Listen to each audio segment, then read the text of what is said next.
Thank you, Trinity. All right, well, welcome. This is Engineers Without Borders at UCSD. This is our fall 2020 quarterly presentation. So we like to do these at the end of every quarter to summarize what we've done as an organization as a whole, and also highlight what we're going to be doing in the future. So to get things started, I would like to introduce EWB at UCSD.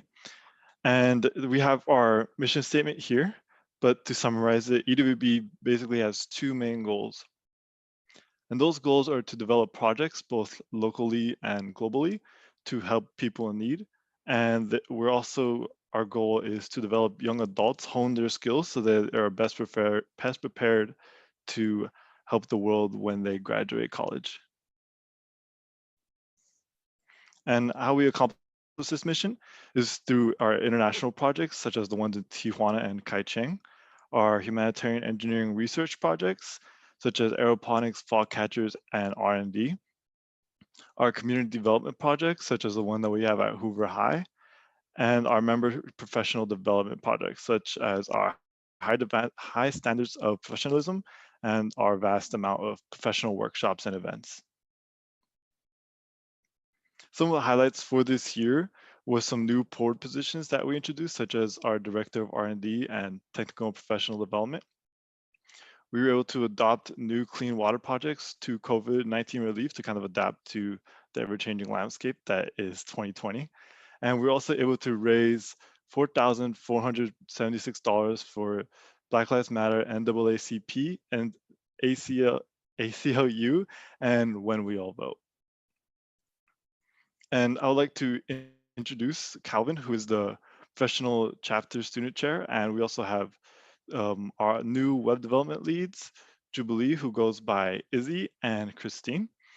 And I would also like to invite Professor Kaiser to take the floor for a couple minutes, as she would like to introduce herself to the entire org.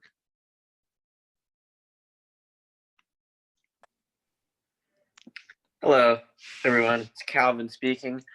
I just wanted to introduce you to myself as the kind of like the liaison between the SDSU or the San Diego Professional Engineers Without Borders chapter and both like the San Diego State and the UCSD chapter of Engineers Without Borders. So basically all I'm trying to do is kind of organize all of our Engineers Without Borders groups in San Diego so we could plan some events together maybe, or if you guys need help fundraising or just help with professional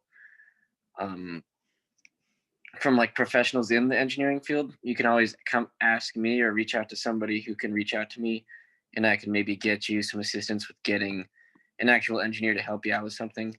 And besides that, I was also the president of the SDSU Engineers Without Borders chapter. So I have some insights, but obviously it's a little different than UCSD. Other than that, that's all I have to say, really. If you guys have anything, if you want to reach out to the professional chapter, just let me know. Thank you, Calvin.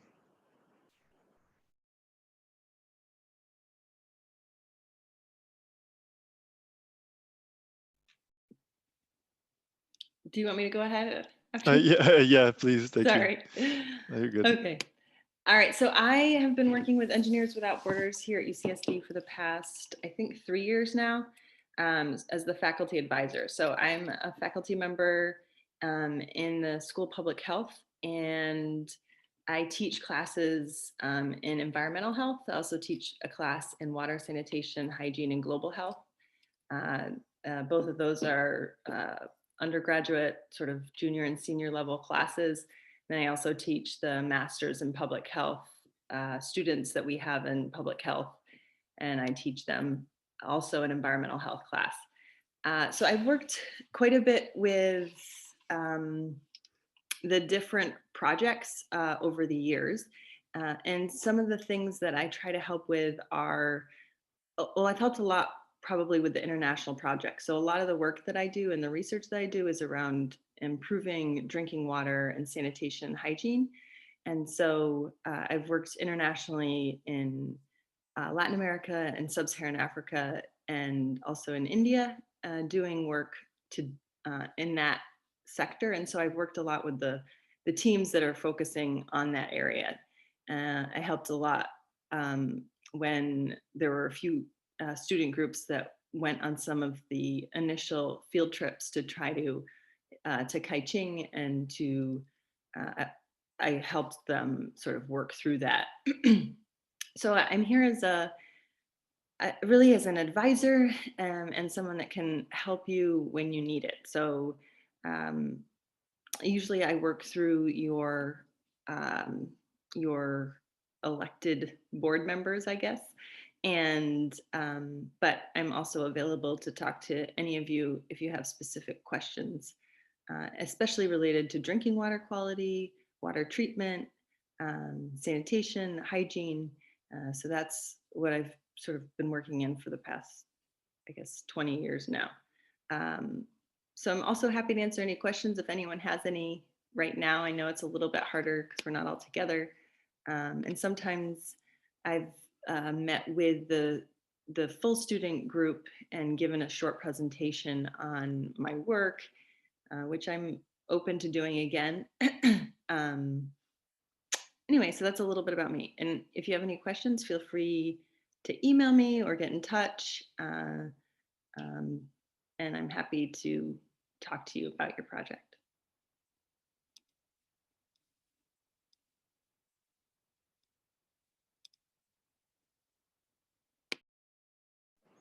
Awesome. Thank you, Dr. Kaiser. And we appreciate everything you do for the organization. And I think without further ado, we would like to introduce our first person presenting, which is going to be the VPE. That is Defina Sopi. Hi, everyone. Yeah, as he introduced, I'm the VPE. You can go to the next slide. Yeah, my name is Defina Sopi. I'm a third-year bioengineer, and I actually started out at EWB my first year as a freshman in winter. And I joined TJ because the TJ project, if you don't know, it's a water filtration project focused in Tijuana, Mexico.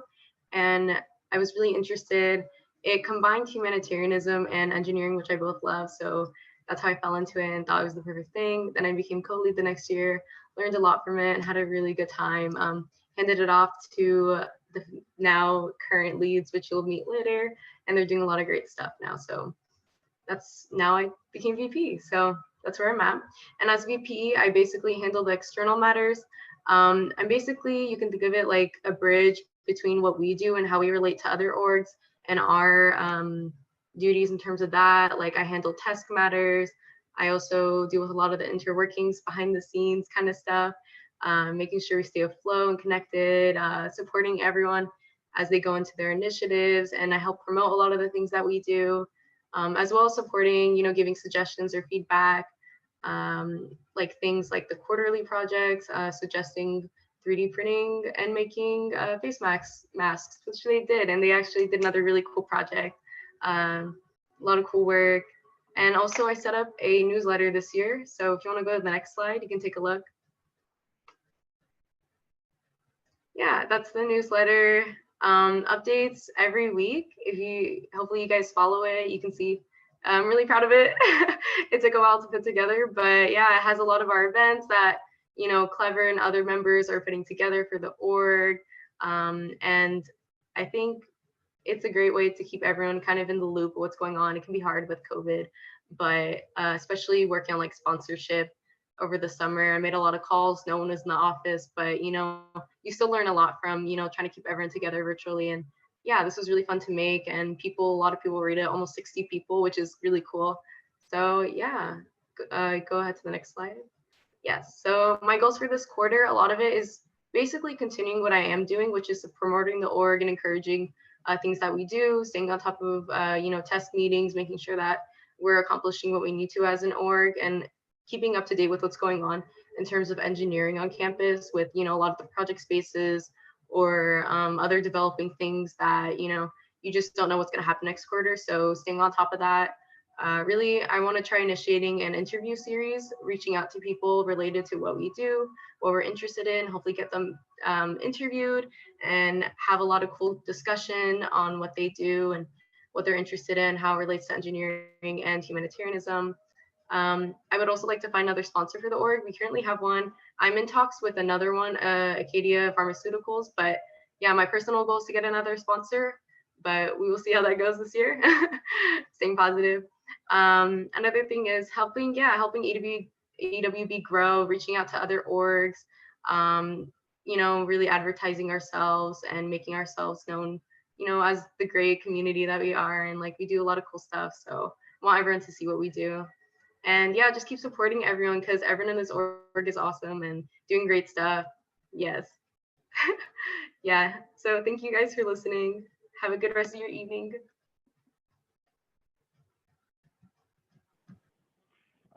So I'm Clever, third-year mechanical engineer from here. I'm the VP of Social Affairs. So part of like what I need to do is just kind of, obviously make some events to just kind of like solidify the community feeling in EWB, and also take care of like social media and stuff like that. So yeah, let's just jump right in. So at the beginning of the quarter, we were able to push, all our members and, everyone that could see our social media to go out and vote and just, get informed and all. So it was great, It was called the EWB Ballot Challenge, we just provided like some resources just to stay informed and all. We were able to do like this like internal kind of challenge with like our project teams to see like who, out of like the available voters to, who could go out and vote the most. And then the little picture at the like left is kind of like the little goodie bag that I was able to make. Had a little socks, hand sanitizers, some pencils and stuff. So, it was, cute. Hopefully people like feel a little bit more pushed to go out and vote and whatever. And then externally we had like between like different project teams. Clubs like engineering orgs. So there were some projects and stuff. So Project in the Box has won the challenge. So I am like still trying to prepare their little prize. Probably going to be like a little shout out spotlight for them. It's going to be really cool. And then at the right we see our amazing project member Parker. She was in all over our social media. So yeah, you can some more events that we did, just kind of feeling the holiday spirit. We had like a pumpkin carving. It was my first time carving a pumpkin. And then we see our beautiful masterpieces at the right. We also had like a Netflix party and game night. We were able to play Kahoot and then watch Avatar: The Last Airbender, which many of our members are really into. So I think we were able to have fun and just kind of hang out and relax throughout like this hectic year and quarter. Yeah, so just yesterday we had our craft and study night where, we get to catch up and just kind of work on our homework. I encourage people to go paint and stuff too, but we're mostly all studying. But yeah, today is our deadline for our Secret Santa. I'm really excited. Hopefully lots of people could join. I'll probably send out the link after the meeting, but I encourage all you guys to sign up. It'll be really cool. We'll have some event towards winter break. We'll meet up and I'll wrap our gifts. It'll be the whole thing, So I was also able to, I feel like really improve our Instagram. I think it's looking very nice, very organized. And with the help of Trinity and Rachel and Maura, we were able to put our website looking very nice, and we put all of our events there just so people stay a little bit more informed and are encouraged to go to our workshops or events or all that stuff. So yeah. So some of the goals that I kind of like set out for myself is just kind of to develop some social events early on in the quarter, because that's usually when people are like least busy, because everyone gets really busy. I would love for more people to go to the events. So I would think it would be best to get more like member input just to see what they want and what they want to see happen. And obviously be more consistent with my media. Yeah. So yeah. So hello everybody, my name is Garvin and I am our Vice President of Finance. And as VPF, if you want to go to the next slide, I make sure that nobody else worries about our finances. So that's faculty, that's project leads, that's members, and the rest of the board. It's just me. And I make sure that EWB has the resources it needs for events and projects, whether it be materials for a project team or prizes for an event, or just if anybody needs money. And we get to do I get to make sure that we do cool, fun, impactful things as an org. And one of those things we decided, since COVID-19 has really significantly changed the way that we are able to run our organization, we decided over summer that one of the best things that we can do right now for the world is use money, because that's money is the the root of all evil, but it is also to the solution to a lot of problems. So we raised nearly $1,500 within our organization. David talked a little bit about this earlier, and we donated those to the American Civil Liberties Union, to Black Lives Matter, When We All Vote, the Lawyers Committee for Civil Rights Under Law, and the National Association for the Advancement of Colored People. And these donations all got matched for a total of over $3,000 in donations. We also made a $1,000 donation to Kaichen, Kenya for COVID-19 relief. We have a project team there that you will hear a lot more about later. So as for the money within our organization, 71% of our money is in Volunteer Village. That's an EWB-USA platform. All the money in there is attributed to our project in Kaichen. We also, 18% of it is in our Chase bank account. 9% of it is in our PTAF. PTAF used to be called an index, but they changed the system, so they changed the name too. It's basically just money that's in the Jacobs School of Engineering that is ours. We also have 2% of our funds from TESC funding. Now, as for where the money goes, 85% of it goes to our project in Kaichen, 5% of it goes to our project in Tijuana, 3% to fog catchers, and 7% is miscellaneous. So that is events, prizes, storage, quarterly projects, and R&D, you name it, anything that doesn't fall under fog, TJ, or Kaichen. Now, for our Chase account, 45% of that is dedicated to Kaichen, 15% to fog catchers, 25% to TJ, and 15% to all of the other miscellaneous stuff that I listed. Now, our income this quarter, 81% of it is from TESC funding, 19% is from membership dues. That number is going to go up it has already gone up, and it will continue to go up over time as more of our members pay their dues. If any of you here have yet to pay your dues, make sure you do that. You can Venmo us at EWB-USA, or you can contact me if that doesn't work for you, or if you have any issues with that, and my contact info will be here later. So as for our costs, as a result of solid leadership from all of these wonderful people presenting tonight, we are functioning at low to no cost.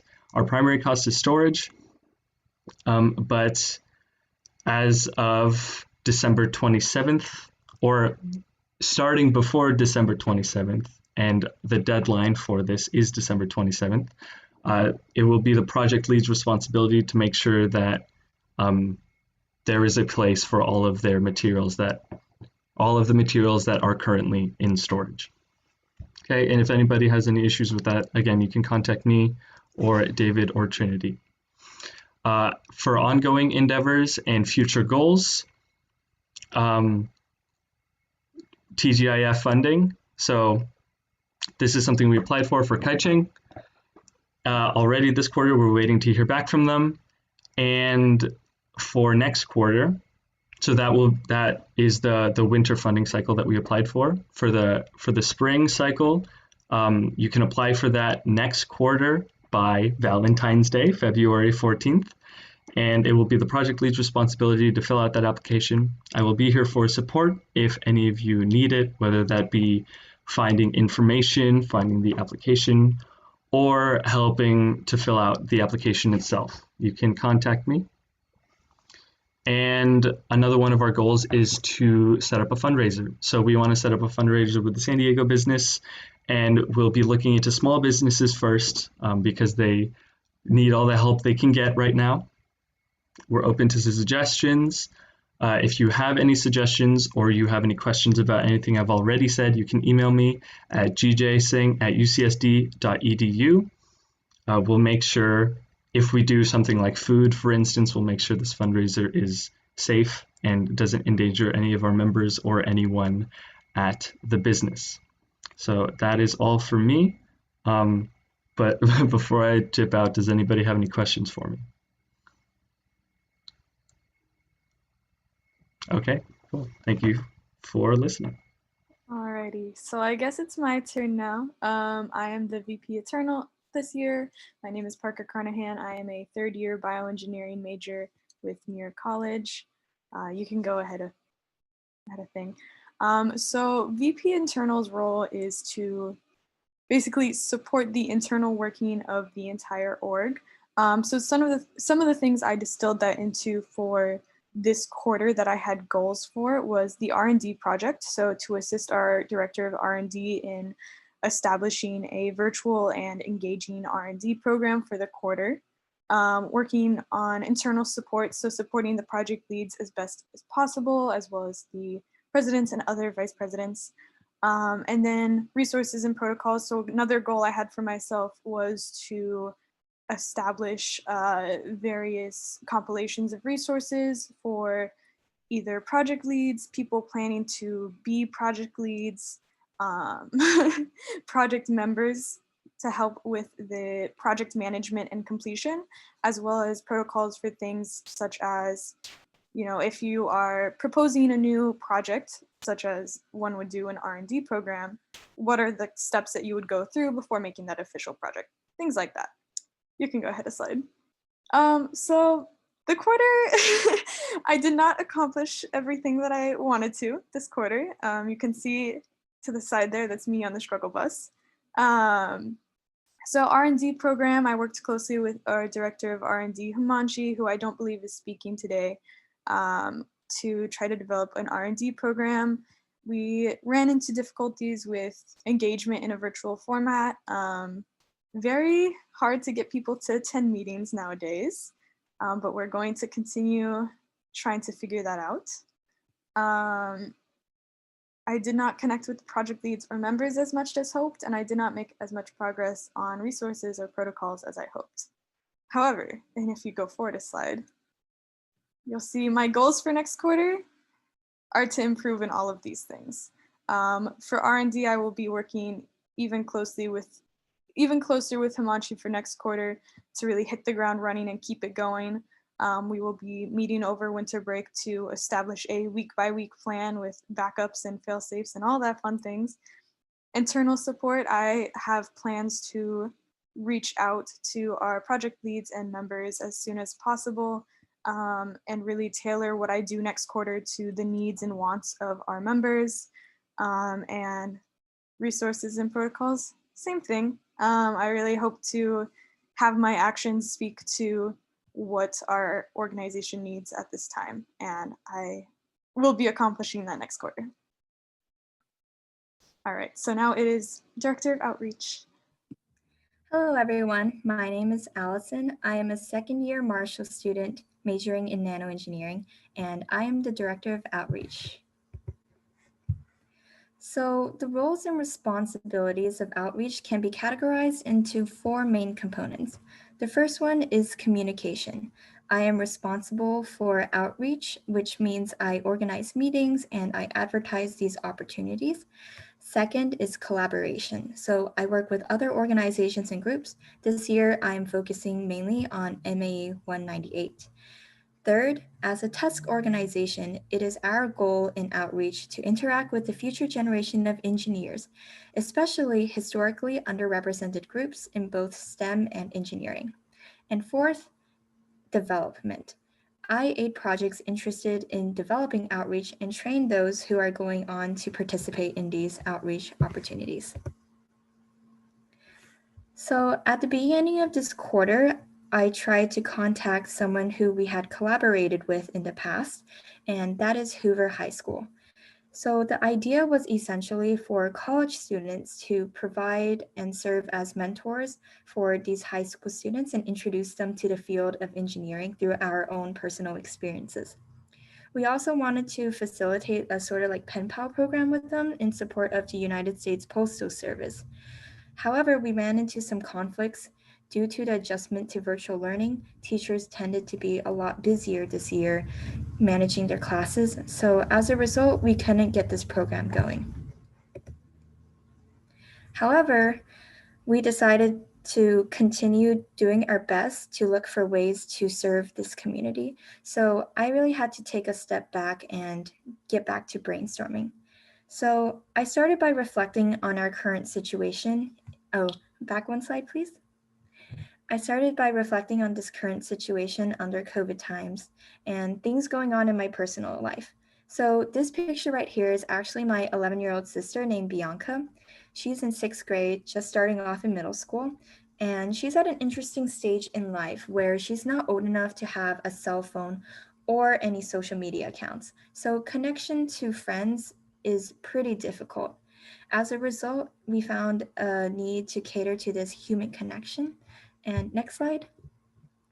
That's where I decided to start this program that we are calling EW Besties. So our slogan, participate and start a friendship with a San Diego middle schooler. Thank you, Cleaver, for making this flyer. And essentially, it basically runs on the idea that, loneliness during the pandemic is particularly tough on children. So we wanted to be able to pair college students from UCSD with a few middle schoolers of their choice based off of interests and hobbies in hopes of creating a more secure and reassuring relationship during these stressful times. Next slide. So as you can see, we already started advertising this program through our Instagram and Facebook page. Next slide. Yeah, and this is a look at how the interest form is written up. So basically, people who want to participate in this program would fill it out. And this is sort of to gauge an idea of how many people are interested. So then we can eventually have an idea of how many classes we can contact in terms of middle school teachers. So next slide. These are a list of contacts that we have already drawn up, and this will be the next step after we finish promoting this program and get a better idea of how many people want to participate. Next slide. So in terms of future plans, we are hoping to finish promotion by the end of this quarter, and then eventually I will start reaching out to these teachers and getting a count of who would be interested, perhaps during like winter quarter when they have less stress to worry about. And then hopefully we'll be able to get this started next quarter, and middle schoolers will have a buddy to accompany them during these times. Thank you for listening. I'll pass it on to quarterly projects. All right, hi everyone. My name's Trinity. I'm one of the co-presidents for EWB, and I'm a third-year mechanical engineering major. I'm not the quarterly projects lead, but I just wanted to give a shout out to all the work that our Director of Technical and Professional Development, Natalie, has done, as well as our Director of Research and Development, Himanshi, has done. They both can't be here tonight, but they're in charge of the programs I'm about to go over. So just wanted to give them a little shout out and acknowledgement for all the effort that they put in this quarter. So first off, the quarterly projects, they're an 8-week program where students work on humanitarian focused projects. The theme of these programs and projects changes every quarter, but this quarter we decided to focus on sustainable PPE, and the students got to work with Arduinos in Tinkercad for that project. And we also decided to focus on data analysis and visualization, and the students could pick any coding language for that project, but a lot of them used Python and R. On the research and development side of things, this program involved a passionate team of individuals that strove to identify and work towards finding practical solutions for humanitarian problems. So it's a bit similar to quarterly projects, but the students really get to take ownership of their own project and try to make it hopefully into a project that we can implement as EWB. And these are both completely new programs for this quarter, so I was really proud of all the work that Natalie and Himanshi put in to really get things going and get things started despite the unprecedented times that we're in. We also wanted to acknowledge that we ran a lot of workshops this quarter led by Natalie, and many of them were in collaboration with Engineers for a Cause, so a bunch of other student-run organizations in engineering at UCSD. Together with Engineers for a Cause, we had a series of SolidWorks workshops, Arduino workshops, and programming workshops, not only for those students in those quarterly projects and R&D programs, but also for students who are part of project teams. And speaking of project teams, that's what we're going to get into next. So I'll pass it off to the project leads with their presentations. Hello everyone, so welcome to Project Fog Catchers. My name is Vicky Zhao and I am currently a fourth year mechanical engineering student at Marshall and one of the project co-leads.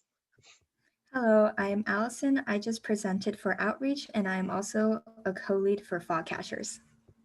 So I'll be going over a basic idea of what Project Fog Catcher is about, what we've done so far, and then I'll pass it off to Allison to talk a bit about the logistics and what we did this quarter and our future plans. So first of all, our mission, which I don't know why, oh, there you go. So we believe that everyone have access to clean drinking water, especially throughout the world. And for many individuals, fog catchers do fulfill or could fulfill this need. And we believe that fog catchers will provide a more efficient, safe, and also sustainable alternative method to collect fresh water. Our plan for throughout this year and next year is to continue doing research, development, and test improvements to existing fog catcher designs. And we'll collect all the data we have collected through these testings and put them into a research paper. And hopefully once we publish it, we'll be able to promote fog catchers to more audiences and be able to promote this technology to others in need. Next slide, please. So what are fog catchers? So essentially fog catchers are net-like structures. If you look on the right, the first picture on top is what a typical fog catcher will look like. As fog passes through these net-like structures, water droplets will collect on the mesh material seen in the middle, the net-like material. And as more water droplets collect on these nets, they will drip down into some sort of water collection bin. And people can collect water from there for use, such as drinking water or even for watering their gardens. Next slide, please. So why fog catchers?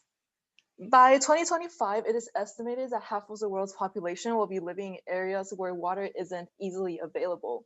So this means we need an alternative source of fresh water that can be harvested sustainably. Now, fog catchers is a great solution for this because, first of all, it is easy to build and long-lasting, and it requires relatively low maintenance. It is also since it is very easy to build, we hope that in areas where they don't have access to advanced technology, they will be able to recreate fog catchers on their own. Next slide, please.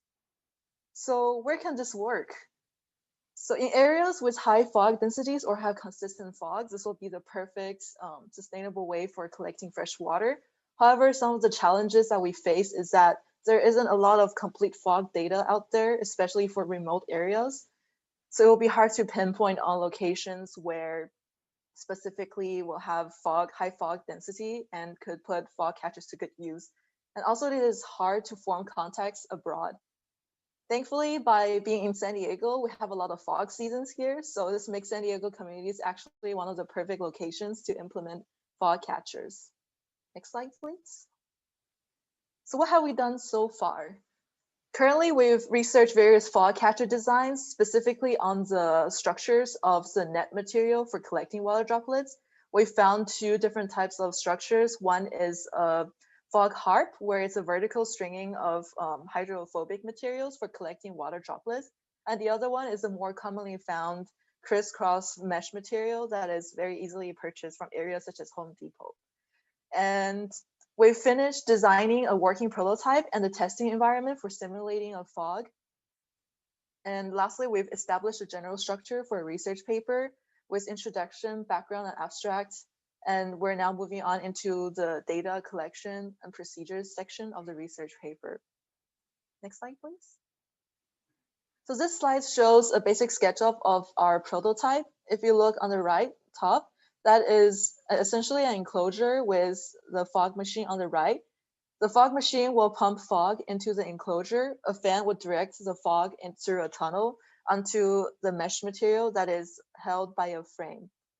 And beneath that frame, there will be a water collection bin, and we will analyze the different amount of water collected in those bins to determine which design is more efficient for water collection. If you look in the bottom, that is the front view of our prototype. On the left side is a close-up view of our how we fasten our frames into the enclosure. So now that I've gone over the basic design, is there any questions? Okay, sounds good. I will go ahead and pass it off to Allison, who will talk more about what we've done this quarter and our future plans. Thank you, Vicky. So going into fall 2020 was very interesting because we switched our platform completely to virtual. So technically, to advance our project would be to experiment with our new prototype and then collect data based off of our experiment. And that would go towards our research paper where we can continue to advance based off of analyzing the results. However, due to distance learning, we are unable to participate in this part of the project, so we're postponing it for now. So instead, we are focusing on training the next generation of fog catchers. Essentially, our plan starting this quarter was to go lecture style, and we would show our members how we engineered this idea to where it is today.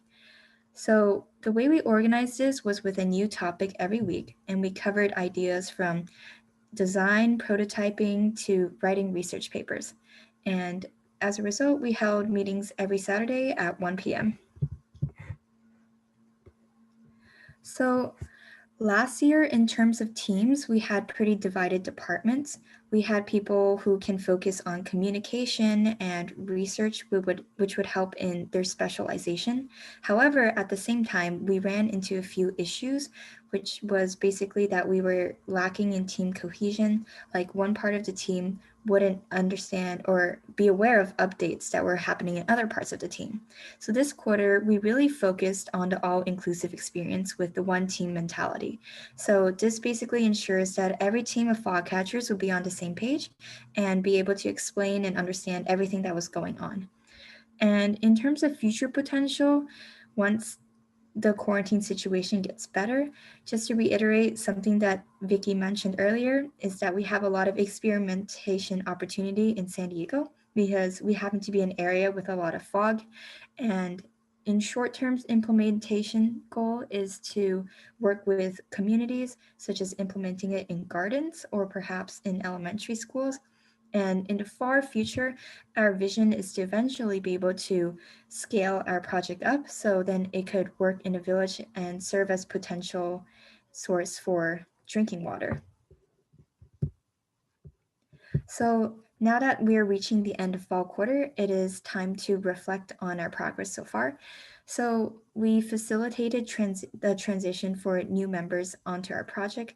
We also had feedback sessions on our past research paper, which was essentially by old members who already understood the project pretty well.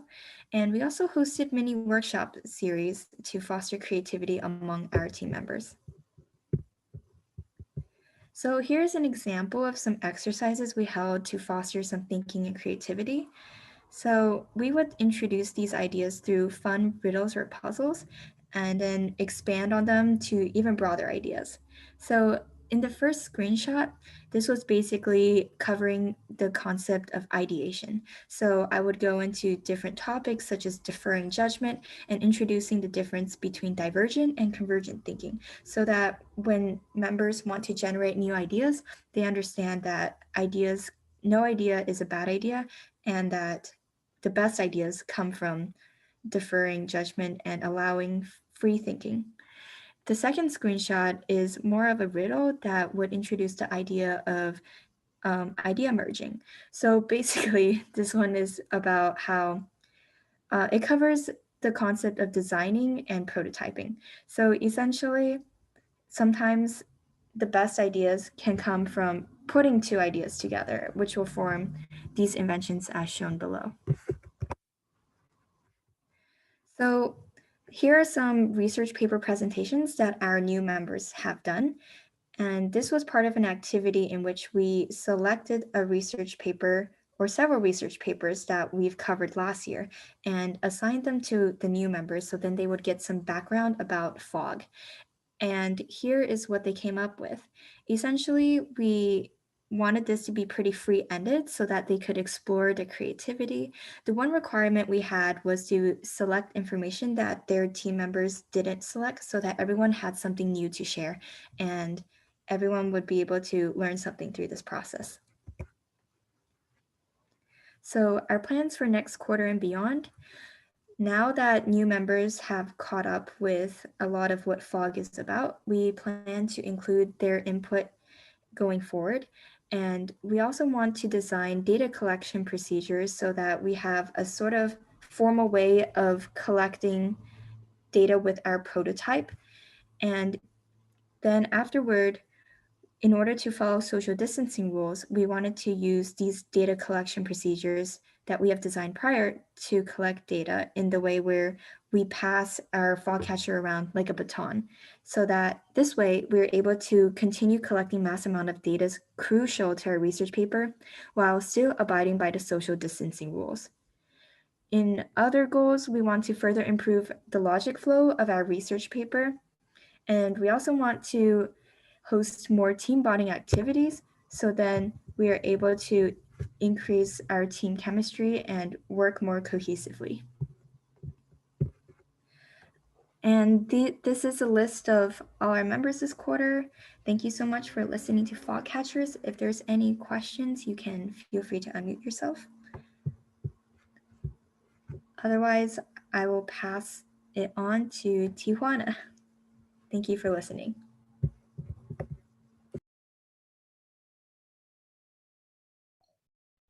Hi, I'm Guillermo Nogueira, third-year mechanical engineering major and a co-lead for the TJ project.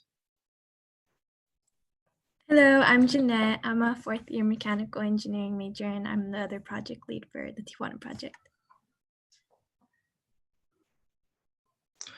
So this project began with Global Ties. They began in 2016 in order to serve La Misión Children's Fund. Then they passed the project on to EWB in 2017. I've been a member since 2018 and became lead this year. Janet was in a similar position. She joined and then later became lead. Next slide, please. So our mission is to provide a cheaper, more consistent source of clean water to an orphanage in Tijuana, Mexico.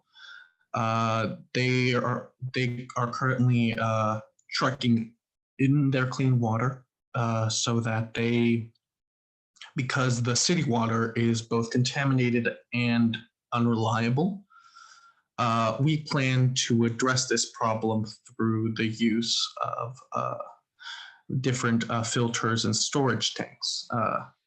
And there you can see a trip that we took last year in order to better accommodate.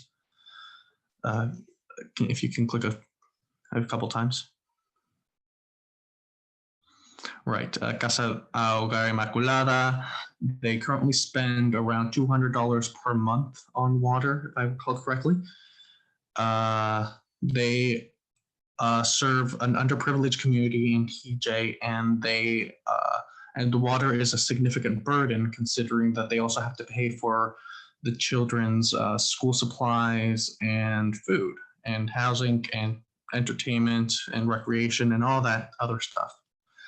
The situation's so bad that sometimes they need to ration the water between all the children and all the employees, and when even the trucks couldn't provide any water. Next slide, please. So we decided to go with an RO system. Here you can see a diagram of a basic RO system. It's essentially just a 5-step filtering process with a reverse osmosis membrane and another important facet is because sometimes the city water goes offline, that they also need to store it. Next slide. Yeah, so they use about 775 gallons per month, 26 gallons per day on average. Sometimes it's more, sometimes it's less. As the temperatures have been rising in the summer, their water consumption has gone up, and it has kind of forced them to rethink their current supplies. Next slide, please. So when the pandemic ends, we hope to install the filters and connect the cisterns so that they can essentially start storing their own clean water and producing it at such a rate where they will no longer have to be buying and trucking in water. And if they do, they will only have to be on special occasions rather than on a bi-weekly basis. We also eventually plan to help the children through mentorship programs and enrichment, though right now with the pandemic, it's a little hard for us to do that, especially since we're not allowed to go down to TJ. Next slide, please. So our main work for this quarter was actually expanding the project to a new community. We joined the Templo Huerto Garden project, which was actually introduced to us by another UCSD student named Alex. She's actually currently living in TJ to investigate the rates of food insecurity amongst migrants, refugees, and deportees over there. And she also introduced us to the team, to the local school Canyon Nest, which actually has similar issues as the orphanage with their water.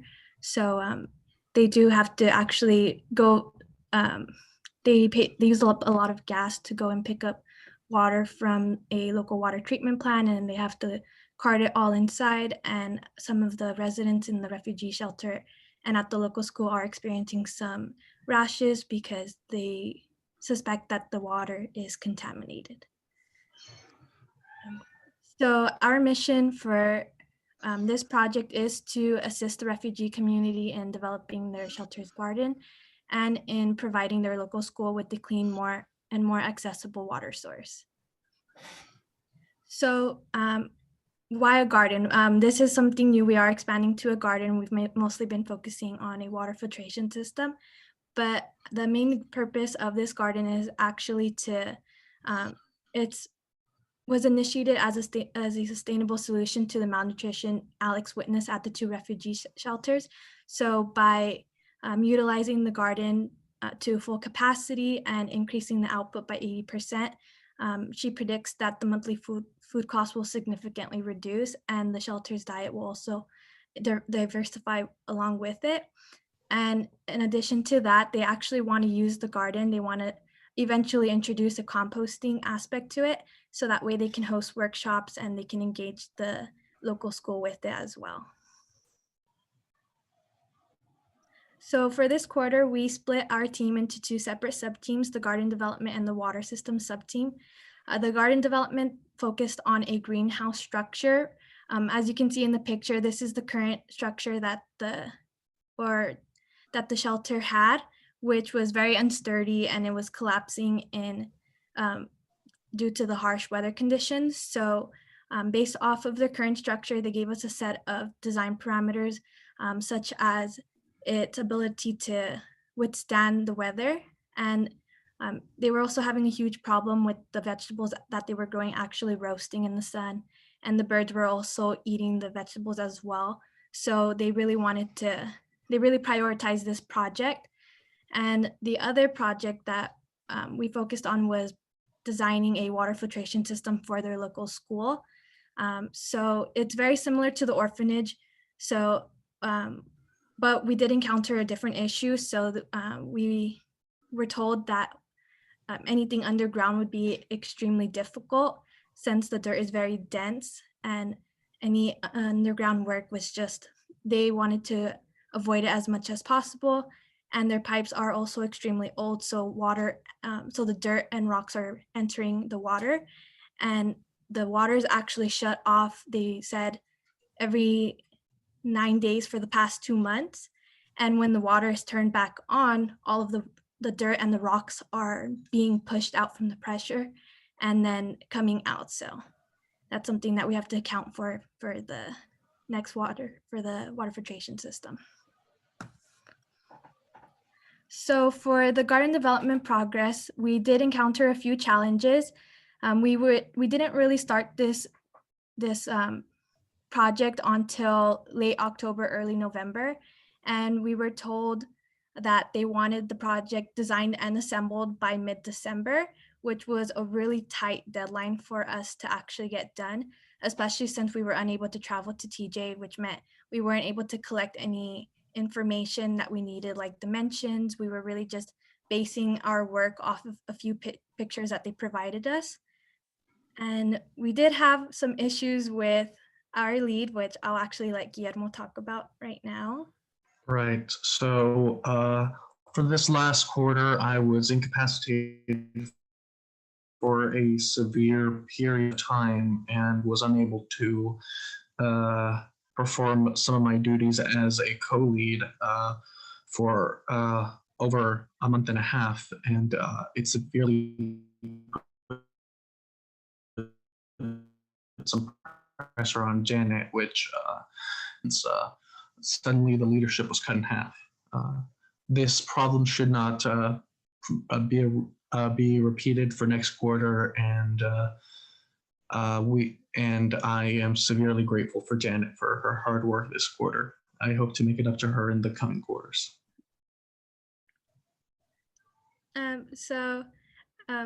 Due to all of these challenges that we faced, we weren't very confident that we could meet their deadline. We did still continue with the project, but for the best interest of the garden, halfway through our work, they did decide to end up hiring a contractor, mostly because they were able to get the design and actually assemble it during this COVID period, which we would be unable to do. So despite this, we did continue with the research. As I mentioned, we researched different materials and structures, and we did make one change to it, which was we actually introduced some creative freedom to our members. We did think that this was still a really great opportunity for our members to gain some experience with CAD and failure analysis, so that way they're prepared for any future projects that we tackle on. So instead of creating a unified design, that means that they are given the freedom to choose, let's say, between a hoop structure or more of a typical house structure. So we can move on to the next slide, please. So based off of this, our future plans, we will be continuing the work that we've been doing for this project through winter break. Our plan is to complete the CAD of everybody's individual design and conduct a failure analysis of their designs as well. So during winter break sometime, we want to get this all done and have them present their work and explain why they chose what they did. But although there is some creative freedom, we are still following all of the design parameters. So as I mentioned, we want to make sure that it's sturdy and that it's following everything that the refugee shelter originally wanted, except we're not just all choosing it together.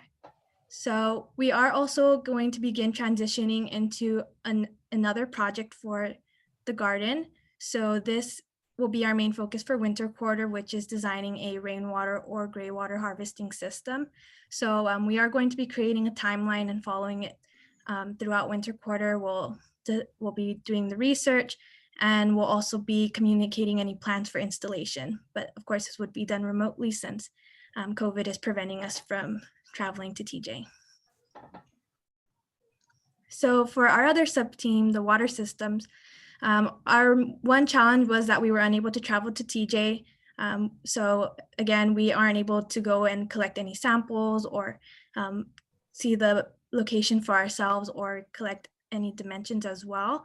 So we did have a Zoom meeting between our members and a Canyon Nest representative a couple weeks ago.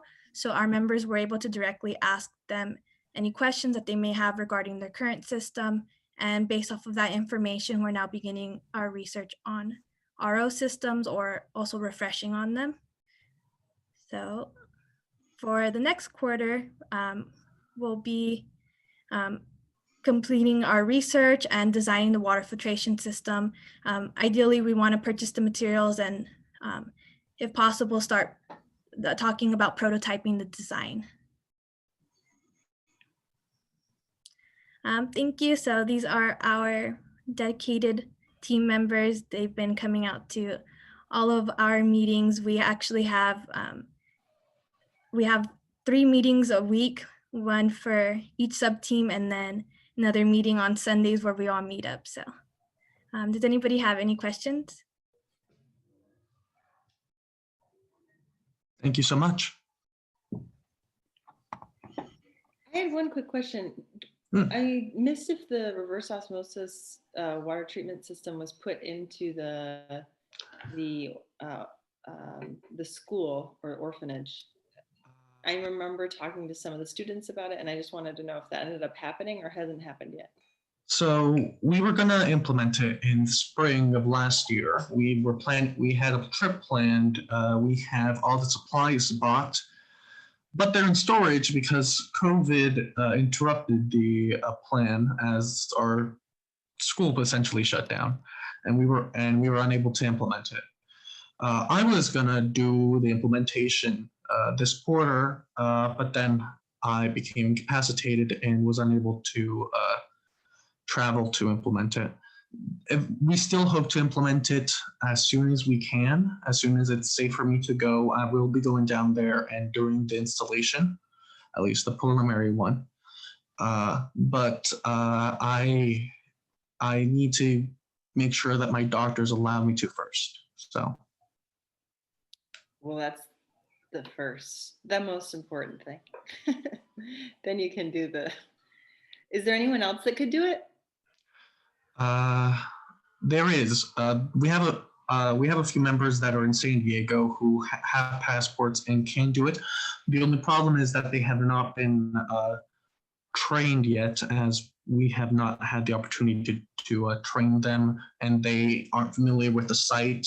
They haven't actually visited it.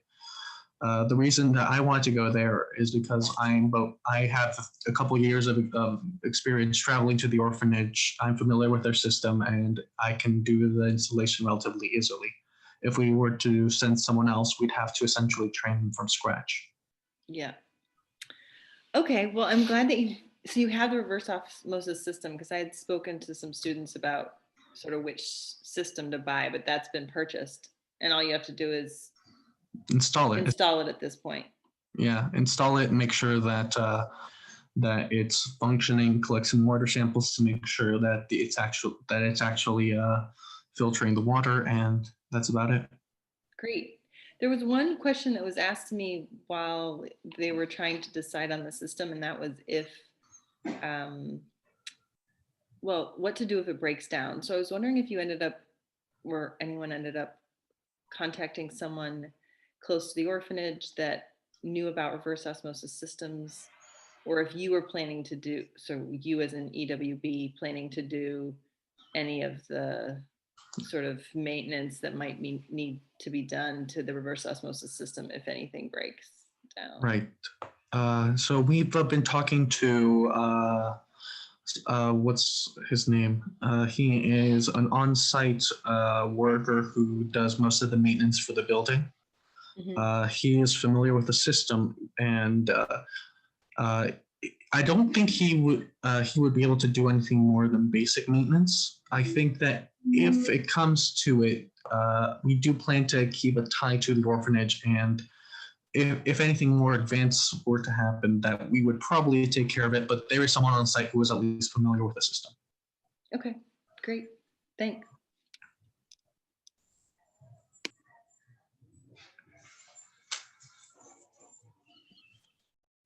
All right.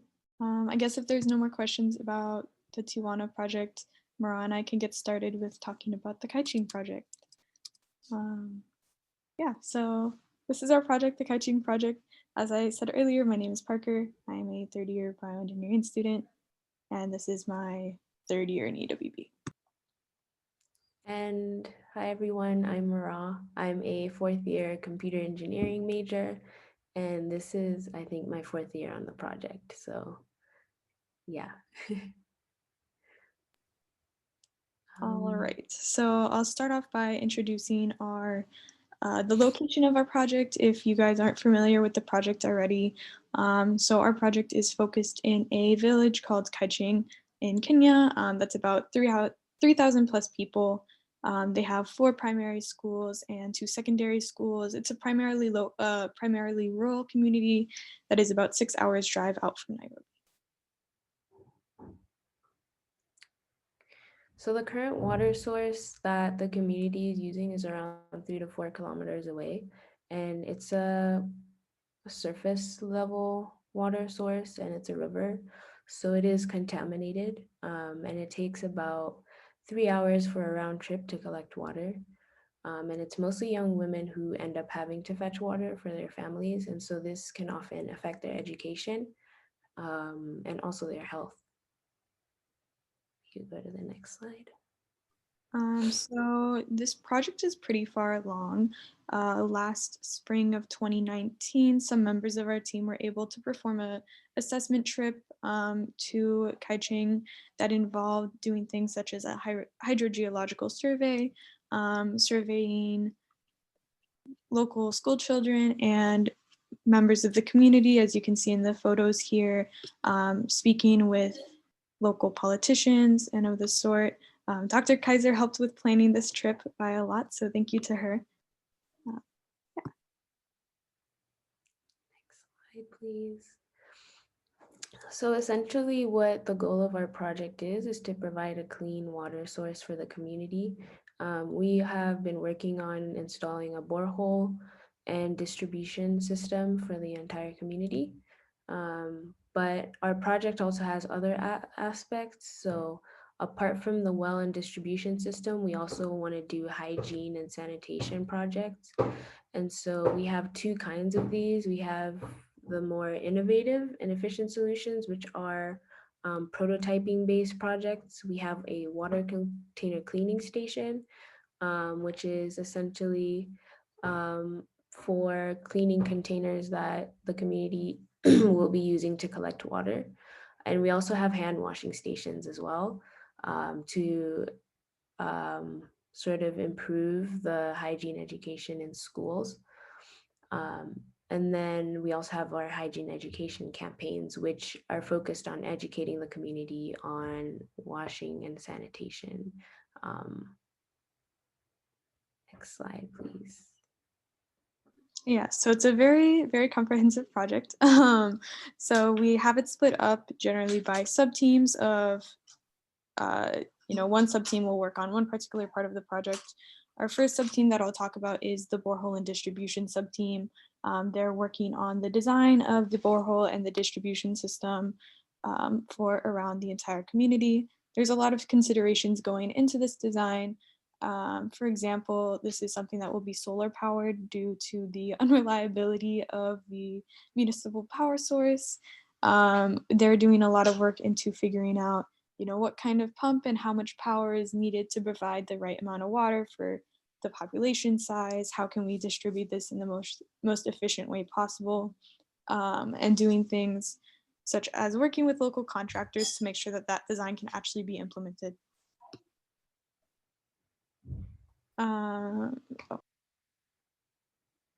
Right. And so with a borehole, there are some other considerations that we have to take into account, which is, as Parker mentioned, having a solar powered pump with an elevated reservoir so that it can be reliable at all times during the day, as well as having distribution points around the community. We have 3 planned distribution points, and we're also working with local contractors to make sure that this is done professionally and as efficiently as possible. Sorry, I forgot that slide was there. Stole it from you, Mara.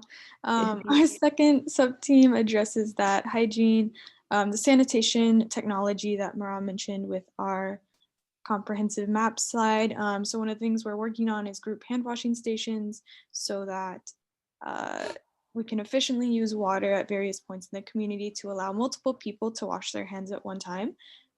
So this design was made out of a want for conserving materials, and you can see some photos of our prototypes of it back when we were able to prototype.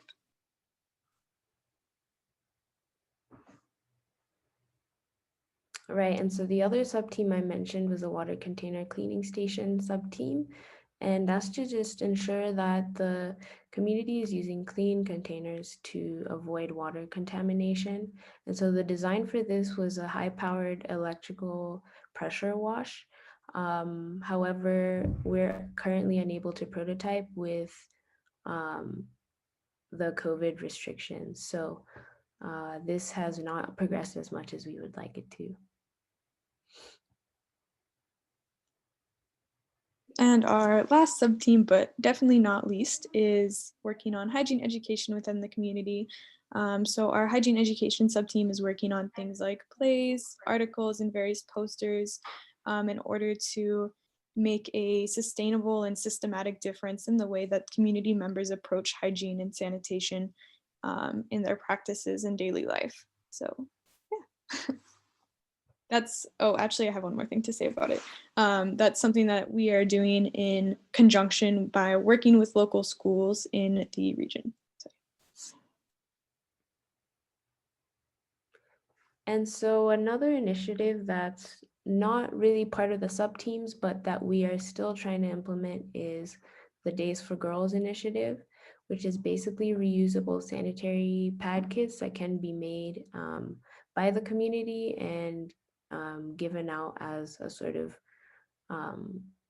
as a way for women and girls to create these kits on their own and then also use them. And so during our pre-assessment trip, we were able to demo the kits and introduce them to the community and the women in the community. We also are working with the NGO that's currently there to make sure that they're able to set up the kits, so getting the materials and making them.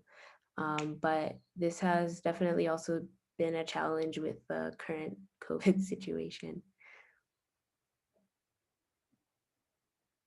All right, so as Miraz mentioned, there has been several challenges with the ongoing state of the world, specifically the COVID-19 pandemic. We actually were planning to implement the borehole last summer, and we're unable to do this due to the pandemic.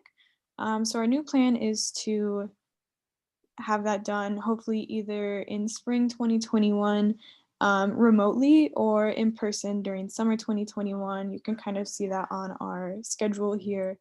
And we have a couple other things that we're working on for the next 2 quarters. So this quarter, we were working a lot on finishing up that borehole design, making sure it's as perfect and polished as can be. The hand washing station prototyping was finished during last winter quarter. And now we are working on formalizing that design and constructing it in a way that community members will be able to construct it and maintain such a structure on their own. And working ongoingly with the hygiene education campaigns that I mentioned. Something that we've also been doing this past summer and this past fall quarter has been working with the community to provide relief for COVID. I think David and Garvin both mentioned this, but we were able to send $1,000 to the community to provide for things like hand washing stations and masks and mask making supplies as some temporary relief due to the pandemic. And we are continuing to work with the community and local NGOs about how we can assist. with that. So yeah. As we've mentioned, COVID was one of our biggest challenges, but we also did have a few other, but it impacted mainly the community and our ability to travel and implement the borehole as planned. It also did impact our prototyping and fundraising and essentially our team motivation. But what we did to kind of combat this was to restructure, as Parker said, and also come up with new options that our project can do. That our project team can do. And I think so far we've been able to make the most of it and keep this project going. Yeah, some other challenges that are not COVID related, but just, challenges that we're facing all the time include funding. A borehole is a very expensive endeavor. And I believe we have been able to secure some sponsorships from various companies in the past couple of months. But one of our sources of fundraising, I guess this does connect to COVID. One of our sources of fundraising before COVID was like on campus fundraising and fundraising events, and that is no longer something that we can do, as well as a lot of the funding from the UCSD various fund sources have not been available to us, especially those funds were generally for like prototyping things, and those are no longer something we can rely on, even if we do get to a point where maybe we can figure out how to prototype at home, things like that. Another way that this has impacted us is or not impacted us, but other challenges that we have faced has just been overall communication and team management. That really comes down to a lack of experience.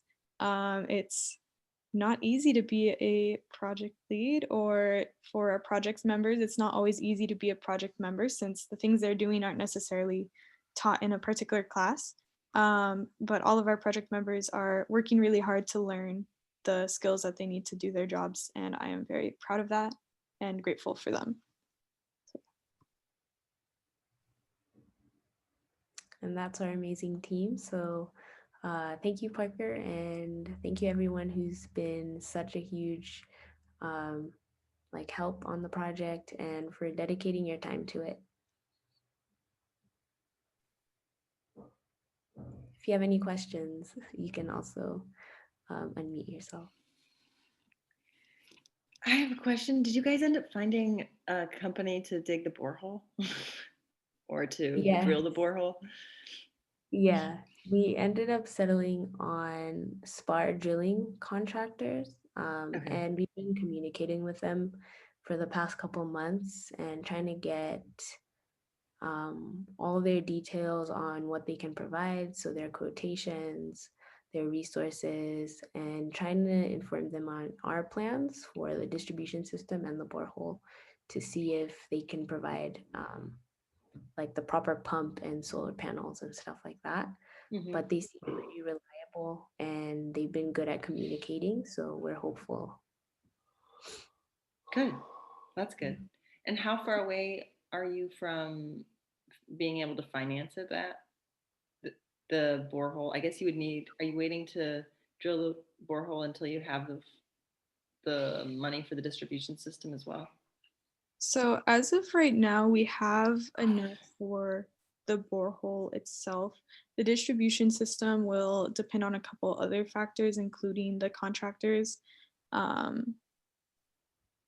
and some fundraising for the distribution system, but we do at least have enough for the borehole.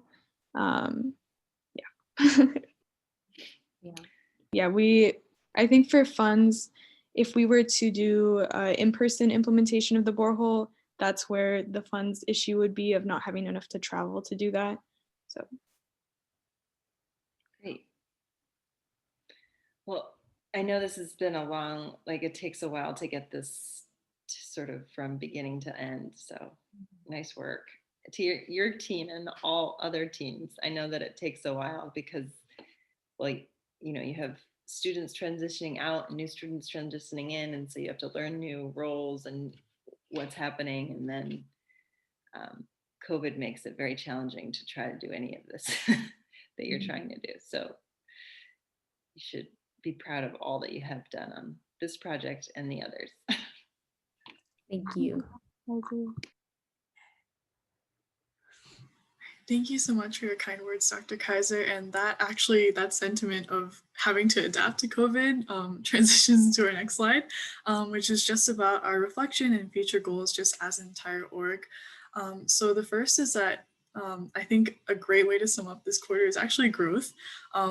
Even despite all the challenges that we faced, we managed to introduce a bunch of new programs, new board members, new members in general, and also a lot of the projects have expanded over the quarter. And so I'm really proud of all the work that all of our members have put into helping EWB expand during this quarter, and also resilience. So obviously, we're in this completely new virtual environment, and I'm really proud of all the innovative ways that we found to stay connected over this quarter and still keep the progress going, even if it's not the form that we originally planned. That being said, we do have a couple of future goals on ways to improve for next quarter and the rest of the year. So the first is member engagement. We hope to get more of our members to our events and more connection between the different projects in EWB. And we also hope to implement our new equity, diversity, and inclusion plan just to make all of our events and projects more accessible for diverse groups of people. And we just want to conclude with a thank you. So thank you so much to all of our board members and all of our members who attended today. A lot of hard work went into these presentations, and I know it can be really nerve-wracking just like presenting and being recorded. So I really appreciate your patience, especially as I click through these slides.